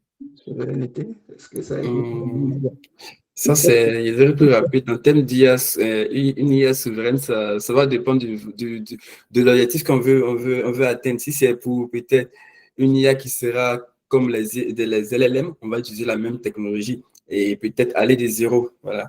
Parce que les LLM qu'on voit aujourd'hui sont basés sur toutes les données qu'on a.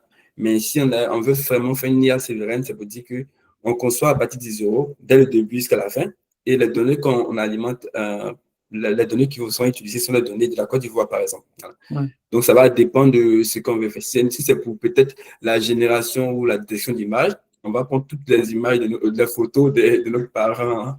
On va l'injecter pour qu'ils puissent, on va passer par tout le temps peut-être le réseau de neurones basique, l'entraîner avec les images de nos parents et tout, africains, pour qu'on ait une IA souveraine. C'est un peu ça. Ça va dépendre de ce qu'on veut faire comme objectif. Ouais, pour compléter ce qu'il vient de dire, moi, je reprends toujours ma première définition où j'ai dit l'IA, c'est des algorithmes entraînés avec beaucoup de données et je rajoute toujours la partie puissance de calcul. Donc, si tu veux faire une IA souveraine africaine, bah, la souveraineté, c'est que tu n'entraînes pas tes données en fait en Europe ou en Occident. Donc, déjà, il faut avoir cette capacité-là, soit de construire des data centers qui pourront en fait entraîner ces données, soit en fait acheter tout chez NVIDIA et être capable en fait de les customiser chez nous en fait pour pouvoir les entraîner. Parce que quand on parle d'IA, les gens parlent toujours de programme, mais ils oublient derrière cette partie puissance et stockage de données. C'est en entreprise même, là, les programmes, quand on parle de la partie Ops de l'IA, c'est vraiment mettre à disposition cette puissance, ces outils, ces machines, en fait, pour pouvoir le faire. Donc, on veut construire une IA souveraine. On commencera, par exemple, à savoir si on le conçoit dans nos data centers, à nous, africains, et comment en fait, est-ce qu'on achète des trucs, tout le système des Européens pour pouvoir le faire. Et la deuxième question, c'est la donnée, en fait. Comment on récupère les données? Parce que quand vous voyez les gouvernements qui signent des accords avec des hauts cadres de l'IA, c'est parce qu'ils veulent avoir cette certification-là dans le cadre juridique pour pouvoir accéder à la donnée. Donc, peut-être si tu veux construire une IA africaine, on va commencer à aller négocier avec des gouvernements pour avoir accès à des types de données, en fait, pour que notre IA soit le plus performant possible. Donc, l'IA, ce n'est pas seulement des algorithmes, il y a la donnée et aussi la puissance des calculs qu'il faut prendre en compte pour construire une IA africaine. Merci beaucoup. Voilà, je ne sais pas si ça peut répondre à la question de l'aîné. Il y a une autre question, vite fait. Pareil, à votre avis, est-ce que le métier classique de développeur ne va pas disparaître dans les 2 années à venir? Moi, je dirais rapidement que le métier classique, c'est quoi par classique? Ça veut dire qu'il sait coder, il code des trucs classiques ou il code des trucs basiques qu'il veut savoir d'abord. Est-ce que c'est juste si c'est classique, ça veut dire que quelqu'un qui fait une page HTML ou qui fait un CRUD, ce métier peut partir. Si c'est un CRUD, pour sur Java, Python et tout, je dirais que ce métier, par contre, lui, il peut disparaître. Il faut regarder un peu les tendances aussi. Moi, j'aime bien toujours me connecter à des conférences. Il y a des tendances dans le domaine des TGM sur les développeurs qui ont fortement baissé. Ça a changé. Cette année. En gros, avant, tu payais un développeur très cher par jour et aujourd'hui, tu le payes un peu plus moins cher. Pourquoi? Parce que la plupart des grosses entreprises commencent à mettre à disposition des outils, en fait. Donc, parfait. Une vraie menace sur ce point. OK. Une autre question de Ali Ouattara. Il dit en parlant d'argent IA plutôt. Trop d'un peu d'argent. En parlant d'argent IA, si vous avez des feedbacks sur N8N, un truc comme ça, N8N, il est preneur. Ouais. Moi, j'ai un peu testé sur le N8N quand il est sorti récemment, j'ai voulu voir s'il était capable de pouvoir poster une vidéo directement sur YouTube ou LinkedIn. Donc, du coup, j'ai utilisé l'agent N8N sur le cloud N8N pour pouvoir tester cette partie-là. C'est-à-dire, on prend une vidéo et on met des sous-titres et directement on envoie ça vers YouTube, Facebook, vers les réseaux sociaux. Donc, c'est un test que j'ai fait. Il y en a d'autres qui utilisent N8N pour poster chaque jour sur LinkedIn. Il y a des amis qui le font déjà. Donc, du coup, chaque jour, chaque minute ou chaque 30 minutes, l'IA va sur des RSS, voilà, un peu des flux. Il récupère l'information, il modifie et puis il poste. Tu peux aussi utiliser l'IA sur un compte de quelqu'un, N8N sur le compte de quelqu'un qui t'intéresse beaucoup. Lorsque la personne poste, ça reçoit une action chez N8N, on peut dire sur ton, j'ai oublié le nom, c'est le webbook, et le webbook transfère cette information à ton agent qui sera capable de dire, bon, comme il a posté, moi je modifie, je rebalance. Alors, tu peux aussi utiliser N8N. Donc, c'est le feedback que j'ai reçu par rapport à cela, par rapport à N8N. Ouais. Après aussi, il faut faire très attention, Ali, si tu veux en fait l'utiliser dans un cadre pro, parce que c'est beaucoup open source. Hein. Donc, quand vous utilisez les choses dans le cadre pro, il faut toujours chercher à étudier pour voir si tu es capable, en fait, s'il est capable d'agir de garder que la donnée en interne. Voilà. OK. Dans le cas d'un projet. 2 dernières questions, vite fait. Peut-on parler d'IA sans parler de réseau de neurones? Alors, je dirais rapidement oui, parce que avant même les réseaux de neurones, les réseaux de neurones sont venus avec le deep learning, mais avant ça, on utilisait la régression linéaire, la régression logique pour faire des prédictions, des classifications. Donc, avant ça, il y avait l'IA qui existait, voilà, le machine learning qui existait de manière classique, où on était capable de prédire le prix de l'immobilier, classifier des groupes, créer des clusters. Et c'est après ça que le deep learning est venu avec ses différents réseaux de neurones. Donc, pour moi, je dirais qu'on peut vraiment parler d'IA sans cela. Ouais. Ouais. Je suis du même avis. Et moi, je vais plus parler de la partie data. Parce qu'on parle des réseaux de neurones, on parle aussi de la partie data qui sont liées en eux. Et là, on sait tous ici que depuis un moment, ça fait peut-être 10 ans, on ne parle plus de données structurées, on parle de NoSQL et tout, de données en fait qu'on injecte et tout. Donc aujourd'hui, on n'a plus besoin que les données soient vraiment liées entre elles. Donc on a commencé à faire disparaître un peu, on a commencé à développer en fait d'IA sans forcément être dans une stratégie neuronale en fait. Ok, je pense qu'il y a une autre question, très rapidement, comme le temps passe. Qui doit être responsable en cas de décision erronée prise par une IA dans un système critique? Voilà. Alors, ça, c'est une question un peu cyber. Ouais, on a eu ce sujet-là. C'est une responsabilité partagée. Il y a ce qu'on appelle le share responsibility IA. Donc, c'est quand vous intégrez surtout dans une entreprise, il y a le fait que le gars qui fournit de base son modèle, donc par exemple OpenAI, doit s'assurer que son modèle, en fait, est assez bien entraîné pour pouvoir produire des résultats. OK.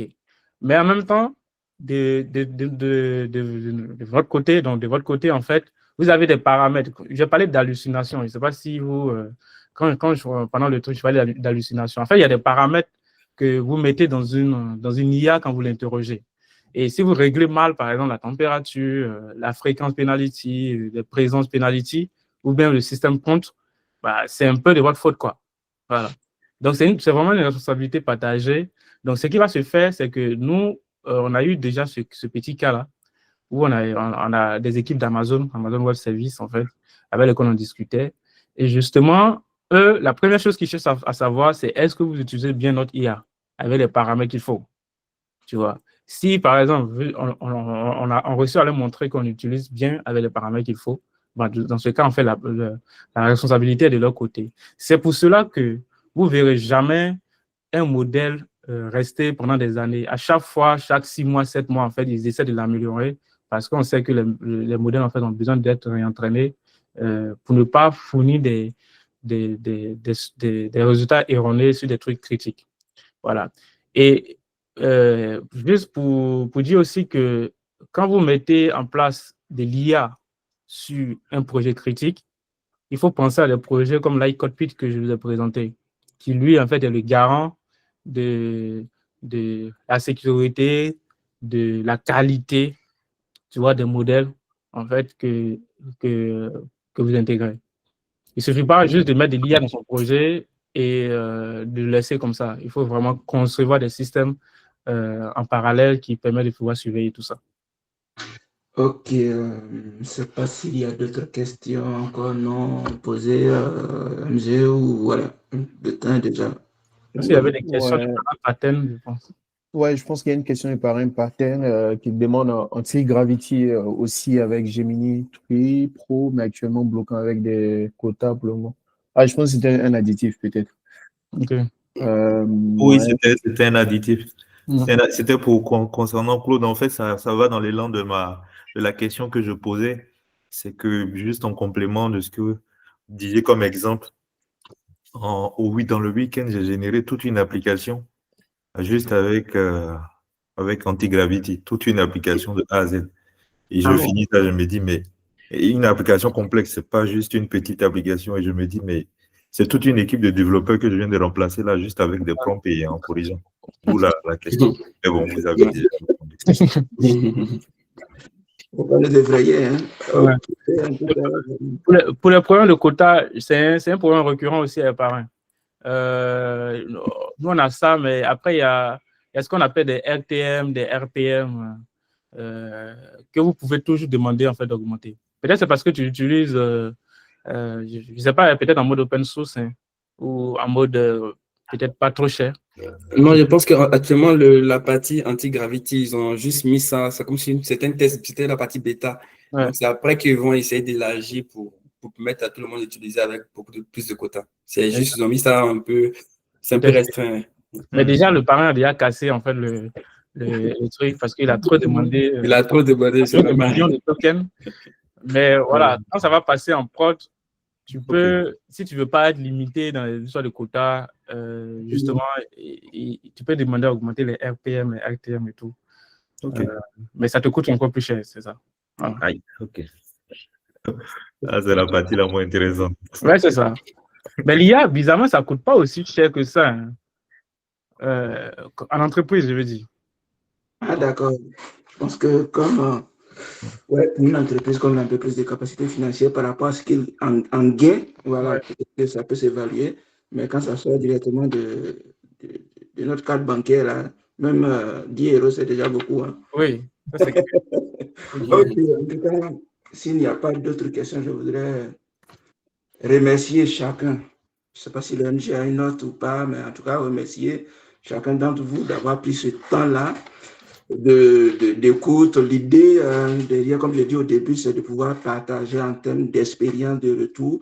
Et vous pouvez, on peut toujours aller plus loin à contacter, en tout cas, les MAIS à en discuter, à approfondir. C'est un sujet qui est relativement nouveau. C'est encore beaucoup de changements. Donc, encourager chacun, en tout cas, à s'intéresser au sujet, à apprendre et surtout à rester toujours connecté parce qu'on aura d'autres thématiques, notamment, on a parlé de souveraineté, on abordera le sujet du cloud avec un expert, en tout cas reconnu mondialement, qui va aborder le sujet. En tout cas, merci beaucoup à tous pour votre attention et très, très bonne soirée, bon début de semaine à tous.